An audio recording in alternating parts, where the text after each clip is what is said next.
Hey there, welcome to my channel. I'm here with a science show for kids. Today we're going to explore a wild question. What if you could talk to animals? The end of the world? Well, maybe. First, let's think about what an animal talking really means. We know animals communicate, just not like us. Elephants talk in deep rumbles, dolphins use clicks and whistles, and bees do this kind of dancey dance. They communicate things like, hey, check out the cool thing I found, or, uh-oh, danger is near. But we can't understand their language because their words don't sound anything like ours. Their sounds are too low or too high pitch for our ears to hear, or they read jumbled up so much that it would sound like gibberish to us. If we could understand any animal language, it would be super helpful. We could talk to a parrot and find out where the best ice cream place in town is, or ask a monkey to help us find the lost treasure. But imagine hearing every animal talking at once, like a bee, a bird, a frog, a dog, and a donkey all trying to chat at the same time. It would be total jungle chaos. That's why understanding animals speaking isn't a good idea. At least not all of them. So how do we do it? Well, for starters, we'd need special ears. Maybe ears that could swivel around like an owl's so we could listen to the whole forest at once. Or maybe ears that could pick out one sound from thousands of others. And instead of a mouth to talk back, we'd probably need some kind of translator to turn our words into animal words and their words back into ours. Kind of like a Siri or Alexa, but for animals. I wonder if we could program that into our phones. That way we could talk to an animal anytime, anywhere.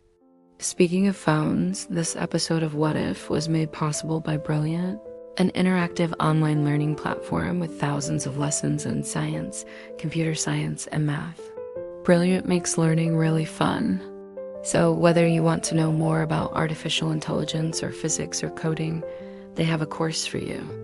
And if you take the time to learn something new, you may be rewarded with a shiny badge and a confetti party. That's right, a confetti party. You can see why I love Brilliant.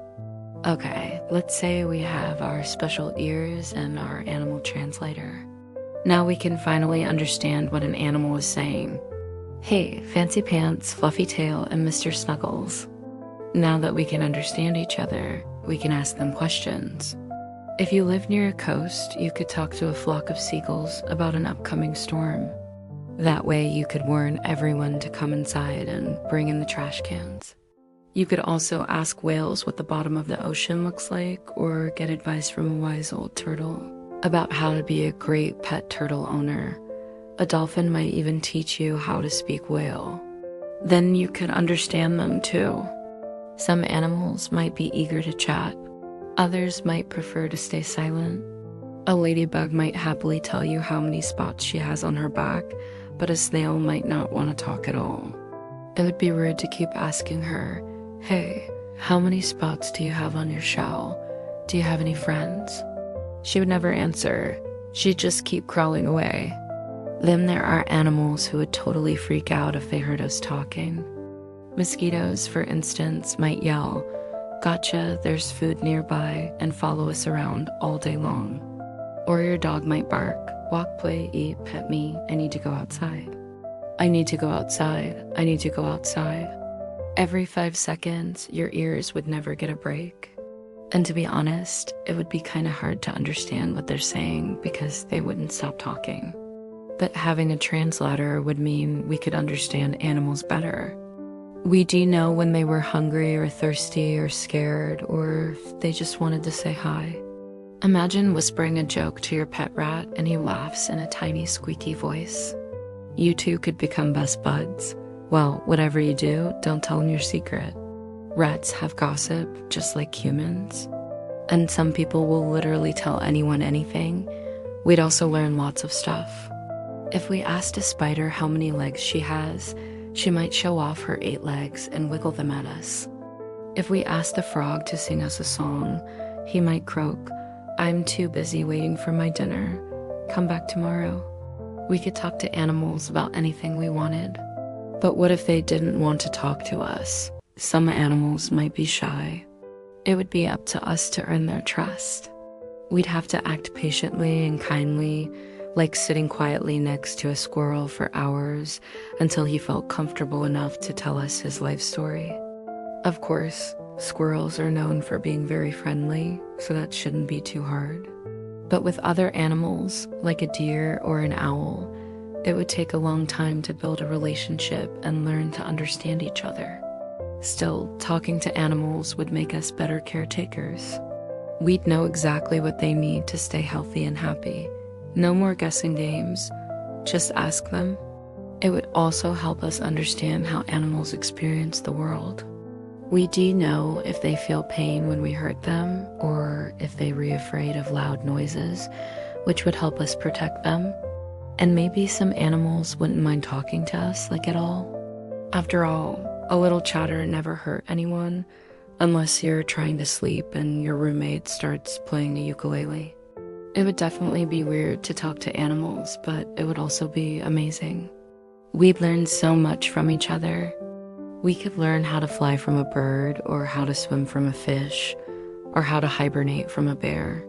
We could share stories, secrets, and silly jokes. Not only that, but we could finally get answers to some serious burning questions. Does a chicken's tongue taste like its feet? How does a goldfish breathe underwater? And most importantly, why do cats meow at exactly 3 a.m.? Even though talking to animals could change the world, maybe it's better we don't understand them. When we don't know what an animal is saying, we use our imagination. Sometimes we think they want to play, or sometimes we think they want to snuggle. Our imaginations make animals seem magical, mysterious, and exciting.